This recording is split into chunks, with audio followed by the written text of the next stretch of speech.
నాకు ఊహ తెలిసిన కాంచి చంద్రబాబు నాయుడు గారు ఎప్పుడు కూడా విజన్, విజన్ అంటా ఉంటాడు. ఫస్టు విజన్ 2020 అన్నాడు. అంటే నాకు తెలిసిన మట్టుగా. తర్వాత విజన్ 2029 అన్నారు. ఆ తర్వాత ఇప్పుడు విజన్ 2047 అంటున్నారన్నమాట.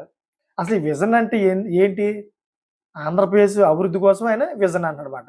అయితే వైసీపీ వాళ్ళు దీని గురించి ఏమంటారంటే ఎప్పుడు కూడా ఈయన విజన్, విజన్ అంటాడే గాని ఆంధ్రప్రదేశ్‌కి చేసిందేమి లేదు. కుల రాజకీయాలు చేస్తా ఉంటాడు, మత రాజకీయాలు చేస్తా ఉంటాడు. ఓట్ల కోసం ఇలా చేస్తా ఉంటాడని చెప్పి ఎప్పుడు కూడా వైసీపీ వాళ్ళు కౌంటర్ ఇస్తా ఉంటారు.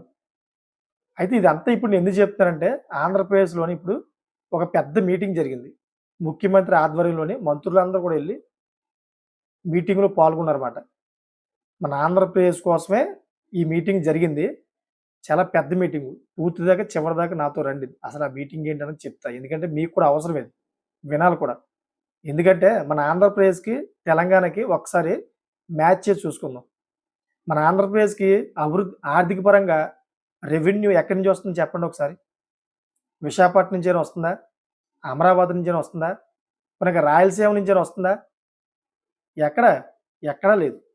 విశాఖపట్నం నుంచి అంటే ఏదో కొద్దో గొప్పో వస్తుంది అంతే తప్పించి కానీ మన ఆంధ్రప్రదేశ్‌లో రెవెన్యూ అనేది జీరో. మరి ఇప్పుడు చంద్రబాబు నాయుడు గారు భారీ పథకాలు మరి ఇస్తానని చెప్పేసి ఆళ్ళు ప్రచారంలోనే అందరి ముందు కూడా హామీలిచ్చారు. మరి ఆ భారీ పథకాలన్నీ కూడా అమలు చేయాలి కదా!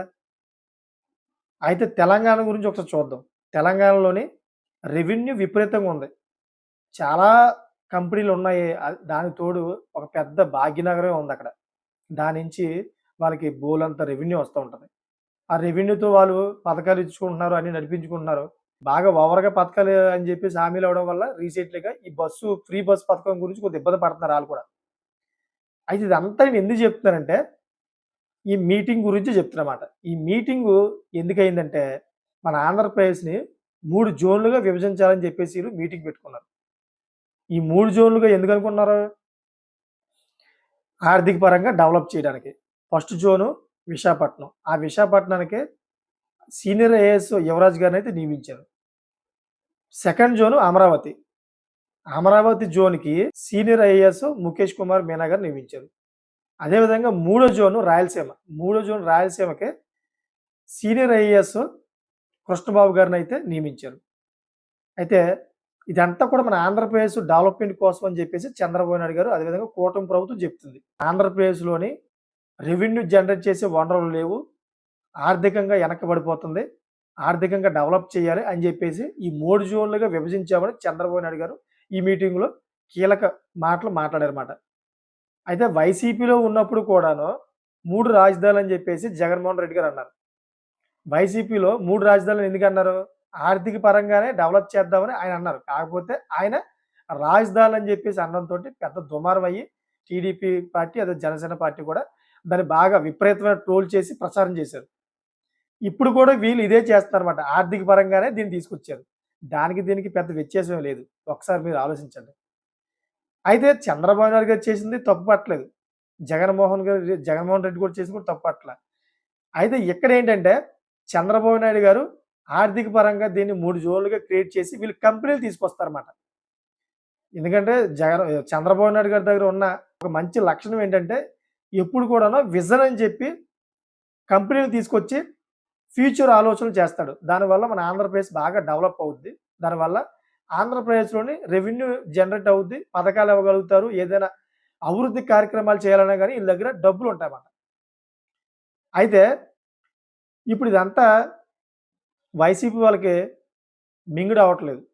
మేము ఆల్రెడీ 3 రాజధానులు ఆర్థిక పరంగా చేస్తామని చెప్పేసి అంటే, ఇప్పుడు మళ్ళీ 3 జోన్‌లుగా క్రియేట్ చేస్తున్నారు. మా దాన్నే కాపీగా చేస్తున్నారని వైసీపీ వాళ్ళు కొంతమంది గుసగుసలాడుకుంటున్నారు. ఏది ఏమైనా గాని నేను చెప్పేది ఒకటే. మన ఆంధ్రప్రదేశ్‌ని వైసీపీ ప్రభుత్వమైనా, టీడీపీ ప్రభుత్వమైనా అభివృద్ధి చేసి ప్రజలకు మంచి చేయాలని మంచి చేస్తే ప్రజలందరూ కూడా ఓట్లేస్తారు. అలా కాకుండా మీ స్వార్థాలకు పోయి మీరు సంపాదించుకొని డబ్బులు జోబులేసుకొని వెళ్ళిపోతారంటే ప్రజలు చూస్తూ ఉంటారు కదా! కొంచెంలో కొంచెమైనా ఎవరైనా అభివృద్ధి చేస్తే వాళ్ళకే ఓట్లు పడతాయి. ఇప్పుడు ఎందుకంటే ప్రతి ఒక్కరు కూడా ఎడ్యుకేటెడ్ పీపుల్స్. ప్రతి ఒక్కరి చేతిలో ఫోన్ ఉంది. ఎవరేం చేస్తున్నారనేది కూడా ప్రతి ఒక్కరికి తెలుస్తుంది. ఎందుకంటే ఫోన్‌లో చూస్తున్నారు. ఈ విధంగా అయితే మన ఆంధ్రప్రదేశ్‌ని 3 విభజనలుగా అయితే విభజిస్తున్నారు. శ్రీకాకుళం నుంచి తూర్పుగోదావరి జిల్లా దాకా విశాఖ జోన్ అయితే, పశ్చిమ గోదావరి జిల్లా నుంచి ప్రకాశం జిల్లా దాకా అమరావతి జోన్ అయితే, నెల్లూరు జిల్లా నుంచి అనంతపురం జిల్లా దాకా రాయలసీమ జిల్లా అయిందన్నమాట. అంటే నెల్లూరు, రాయలసీమ, అదేవిధంగా చిత్తూరు, కర్నూలు మాట. ఈ విధంగా అయితే జోన్‌లు విభజించారు. మరి రాబోయే కాలంలోని ఎంత అభివృద్ధి అవుతుందని మనం వేచి చూడాలి. మరి వైసీపీ వాళ్ళు ఏ విధంగా దీన్ని ట్రోల్ చేస్తారో మనం కూడా వేచి చూడాలి. ఈ వీడియో మీకు నచ్చినట్లయితే గనుక ఫ్రెండ్స్‌కి షేర్ చేయండి. అదేవిధంగా సబ్స్క్రైబ్ చేసుకొని నన్ను సపోర్ట్ చేస్తారని కోరుకుంటున్నాను. Thank for watching.